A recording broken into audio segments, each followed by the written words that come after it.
नमस्कार, मैं शिवानी। रूबरू बिहार में आप सभी का स्वागत है। आज है 30 अक्टूबर। चलिए फटाफट बढ़ते हैं बिहार की अब तक की 20 बड़ी खबरों के साथ। उससे पहले एक नजर अब तक की टॉप 5 खबरों पर। रांची से पटना के लिए चलेगी स्पेशल ट्रेन। सहजन की खेती पर मिलेगा 50% का अनुदान। दिवाली में उल्लू के साथ पकड़े गए तो हो सकती है 3 सालों तक की जेल। कोचिंग संस्थानों के विद्यार्थी का ब्यौरा पोर्टल ऐप पर अपलोड करना हुआ अनिवार्य। डीएलएड और बीएड ट्रेनिंग कॉलेजों के विद्यार्थी अन्य प्रतियोगी परीक्षा के लिए नहीं कर सकेंगे कोचिंग। चलिए बढ़ते हैं खबरों की ओर विस्तार से। त्योहारों के दौरान यात्रियों की भीड़ को देखते हुए रेलवे लगातार विशेष जगहों से ट्रेनों का परिचालन बढ़ा रही है। इसी क्रम में पटना दुर्ग छठ फेस्टिवल स्पेशल ट्रेन चलाई जाएगी। आपको बता दें कि Durg Patna festival special train 7 नवंबर को दुर्ग से केवल एक ट्रिप चलेगी। इसके बाद रायपुर, बिलासपुर, रायगढ़ और राउरकेला होते हुए शाम 7:10 में हटिया पहुंचेगी। आपको बताते चले कि रांची से यह ट्रेन शाम 7:35 में प्रस्थान करेगी। इसके बाद बोकारो, गोमू, कोडरमा, गया और जहानाबाद होते हुए सोमवार सुबह 5 बजे पटना पहुंचेगी। वहीं पटना दुर्ग फेस्टिवल स्पेशल ट्रेन 8 नवंबर को पटना से केवल एक ट्रिप चलेगी। वहीं फिर यह ट्रेन पटना से सुबह 7 बजे रवाना होगी। इसके बाद जहानाबाद, गया, कोडरमा, गोमू, बोकारो और मुरी होते हुए शाम 4:40 रांची पहुंचेगी। बिहार की सरकार किसानों की आमदनी बढ़ाने और उन्हें सबल बनाने के लिए कई तरह के उपाय कर रही है। कृषि विभाग शीघ्र ही नई योजना के तहत सहजन, रजनीगंधा और मगही पान का रकबा बढ़ाने के लिए किसानों को प्रोत्साहित करेगी। आपको बता दें कि इन फसलों की खेती के लिए किसानों को 50% अनुदान भी दिया जाएगा। आपको ये भी बताते चले कि इस बार बारिश की वजह से हुई फसलों का नुकसान और पड़ती खेत के लिए भी सरकार मुआवजा देगी। मुख्यमंत्री उद्यमी योजना के तहत कुल 800 को लोन मिलना है, लेकिन आवेदन 64,000 के करीब आए हैं। इसलिए उद्योग विभाग ने अब इसके लाभार्थी के चयन के लिए रैंडम सिस्टम अपनाया है। बता दें कि 14 दिनों बाद लाभार्थी चयन की प्रक्रिया आरंभ होगी। बिहार में छठ महापर्व नजदीक आ रहा है। इसके लिए राजधानी पटना में छठ के लिए 92 घाटों में से 57 पर तैयारी शुरू कर दी गई है। वहीं 35 घाटों पर गंगा का जलस्तर बढ़ने से काम बाधित है। जहां जलस्तर में कमी आते ही घाटों पर काम शुरू कर दिया जाएगा। बता दें कि पहले चरण की सफाई 5 नवंबर तक पूरा करने के बाद 6 नवंबर से प्रत्येक घाट का 1 किलोमीटर का दायरा नो टॉलरेंस एरिया घोषित किया जाएगा। पुणे एयरपोर्ट के रनवे पर काम चलते रहने के कारण पटना पुणे विमान सेवा को बंद कर दिया गया है। पिछले 13 दिनों से पटना से पुणे के लिए कोई भी सीधी उड़ान सेवा नहीं थी, लेकिन एक बार फिर से विमान कंपनियों ने 30 अक्टूबर से पटना पुणे फ्लाइट शुरू करने की घोषणा की है। 30 अक्टूबर से स्पाइस जेट एवं 31 अक्टूबर से इंडिगो की पटना से पुणे की सीधी विमान सेवा शुरू की जाएगी। तारापुर विधानसभा उपचुनाव का मतदान आज है। मतदान की तैयारी पूरी कर ली गई है। सुरक्षा का पुख्ता इंतजाम किया गया है। मतदान सुबह 7 बजे से शाम 4 बजे तक 406 बूथों पर होगा। आज 3,10,000 पुरुष और महिला वोटर विभिन्न दलों के 9 प्रत्याशियों की किस्मत को ईवीएम में बंद करेंगे। बताते चले कि 2 नवंबर को मतदान मुंगेर के R&DJ कॉलेज में होगा। अगर दीपावली में आप उल्लू के साथ पकड़े गए तो आपको कम से कम 3 वर्ष की सजा हो सकती है। बता दें कि अधिकतर जगहों पर यह अंधविश्वास है कि दीपावली के समय धन कमाने के लिए उल्लू की बलि दी जाए, लेकिन भारतीय वन्य जीवन अधिनियम 1972 की अनुसूची के तहत उल्लू संरक्षित है। अगर आप उल्लू की बलि देने की सोच रहे हैं तो आपको सजा हो सकती है। इस बाबत बिहार सरकार ने सभी डीएम और एसपी को अलर्ट किया है। बिजली कंपनी समय पर बिल भुगतान और बिजली चोरी रोकने के लिए प्रीपेड स्मार्ट मीटर की योजना को तेजी से आगे बढ़ा रही है। इस प्रकार रिचार्ज की राशि खत्म होते ही बिजली आपूर्ति बंद हो जाती है। इसके जरिए बिजली बिल जमा करने में लेट लतीफी की समस्या तो दूर हो रही है। हालांकि उपभोक्ताओं की शिकायत है कि इस मीटर से अधिक बिल आ रहा है और रिचार्ज करते ही पैसे खत्म हो जाते हैं। इस क्रम में इंजीनियरों ने यह जानकारी दी है कि स्मार्ट मीटर वाले उपभोक्ताओं का बिजली शुल्क पहले की तरह ही है। सब्सिडी और अन्य लाभ पहले की तरह ही दिए जा रहे हैं। इसके लिए अतिरिक्त बिल पर 3% की छूट भी दी जा रही है। यह सब स्मार्ट मीटर की प्रोग्रामिंग में ही है। पूरी पारदर्शिता के साथ बिल तैयार होता है।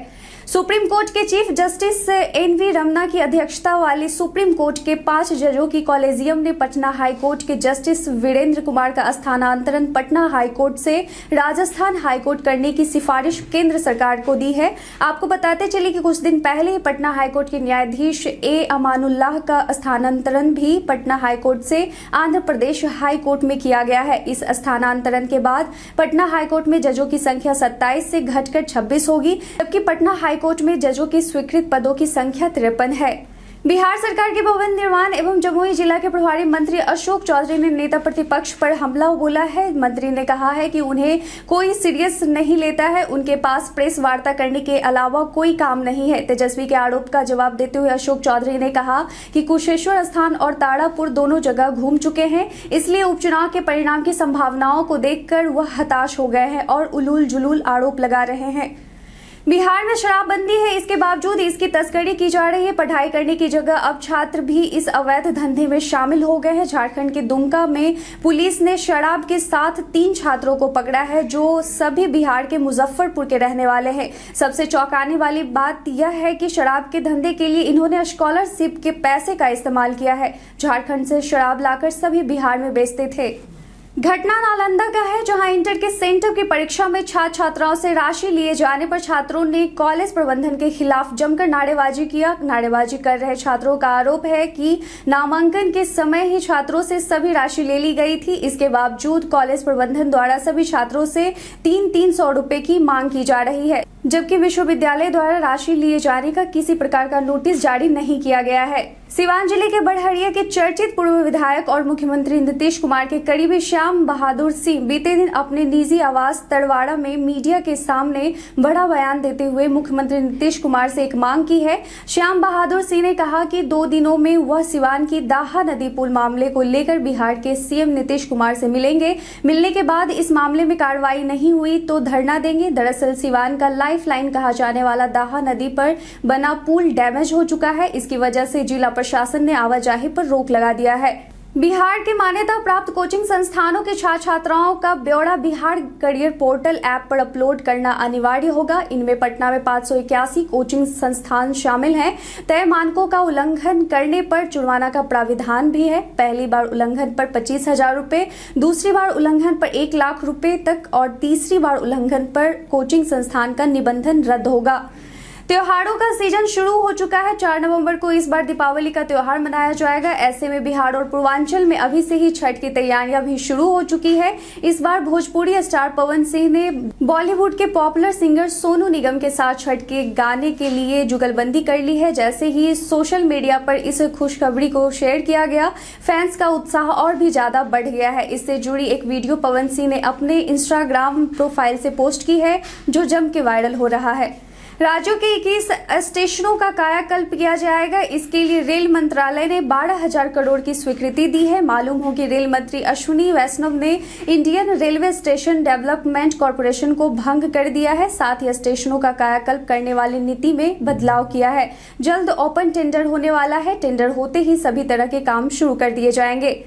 प्रदेश के डीएलएड और बीएड ट्रेनिंग कॉलेजों के विद्यार्थी प्रशिक्षण कोर्स करने के साथ किसी अन्य प्रतियोगी परीक्षा की तैयारी के लिए कोचिंग नहीं कर सकेंगे। इसके लिए उनसे लिखित लिया जाएगा। अगर वे ऐसा करते हैं तो परीक्षा फॉर्म भरने से वंचित कर दिया जाएगा। शिक्षा विभाग ने इस संदर्भ में एक विशेष गाइडलाइन बना दी है। शोध एवं प्रशिक्षण निदेशक डॉक्टर विनोदानंद झा के हस्ताक्षर से इस आशय के दिशा निर्देश प्रदेश के माध्यमिक, प्राथमिक, क्षेत्रीय उप शिक्षा निदेशक और जिला शिक्षा अधिकारियों से कह दिया गया है। बिहार में 2 सीटों पर हो रहे विधानसभा उपचुनाव में राजद को जीत दिलाने पहुंचे राजद सुप्रीमो लालू प्रसाद यादव पूरे रौब में हैं। एक साथ ही शारीरिक, मानसिक और पारिवारिक संकट से गुजर रहे लालू यादव के तेवर अभी भी कम नहीं हुए हैं। बीते दिन मीडिया से बातचीत के दौरान लालू यादव ने खुद को शेर बताया है। दावा किया है कि जिस तरह से जंगल में शेर के आने पर सभी जानवर शोर मचाना शुरू कर देते हैं, उसी तरह मेरे बिहार आते ही सभी विरोधी हल्ला मचा रहे हैं। पटना सहित 8 जिलों के बालू घाटों के टेंडरों को स्थगित कर दिया गया है। खान एवं भूतत्व मंत्री जनक राम ने बताया कि एनजीटी ने 2 मामलों में सुनवाई के दौरान 25 अक्टूबर को आदेश दिया है, जिसके आलोक में टेंडर स्थगित किया गया है। इन जिलों में बालू खनन करीब 7 महीने से बंद है, जिसके चलते इन जिलों में लोगों को 2 से 3 गुनी ज्यादा कीमत पर बालू खरीदनी पड़ रही है। वहीं बालुओं की किल्लत और लोगों को परेशानी के सवाल पर मंत्री ने कहा कि मुख्यमंत्री से वह बात करेंगे ताकि बालू की किल्लत नहीं हो और लोगों को परेशानी का सामना नहीं करना पड़े। स्वास्थ्य मंत्री मंगल पांडे ने कहा कि कोरोना वायरस से बचाव और इलाज का इंतजाम करने में स्वास्थ्य विभाग लगातार प्रयास कर रहा है। कोरोना वायरस के संक्रमण को रोकने के लिए RT-PCR जांच बेहद ही कारगर है। स्वास्थ्य मंत्री ने कहा कि राज्य सरकार प्रदेश में RT-PCR जांच की सुविधा को सरल और सुलभ बना रही है। इसके तहत राज्य में रोहतास, किशनगंज, कटिहार और सहरसा जिला के सदर अस्पताल में RT-PCR लैब का निर्माण किया जाएगा। फिलहाल प्रदेश में 33 जिलों में RT-PCR जांच की सुविधा उपलब्ध है। हमारे द्वारा पूछे गए सवाल का आप लोगों में से कई लोगों ने अपना जवाब हमें कमेंट सेक्शन में लिख कर दिया था। जिन्होंने पूछे गए सवाल का जवाब दिया है उनके नाम है महेश दास, राहुल कुमार, अजय कुमार पासवान, विक्रम विहारी, राम बाबू राकेश, अनिल यादव, रंजीत प्रसाद, संजीत कुमार, नुरुद्दीन खान और राजेश संथालिया। आज का सवाल है कि सगुन के नाम पर अंधविश्वास में दिवाली जैसे पवित्र त्योहार पर मां लक्ष्मी के वाहन उल्लू की बलि देना सही है? क्या आपके आसपास भी ऐसा होता है? अपना जवाब हमें कमेंट सेक्शन में लिखकर जरूर बताएं। आज के लिए बस इतना ही। बिहार की तमाम खबरों के साथ जुड़े रहने के लिए देखते रहें रूबरू बिहार। धन्यवाद।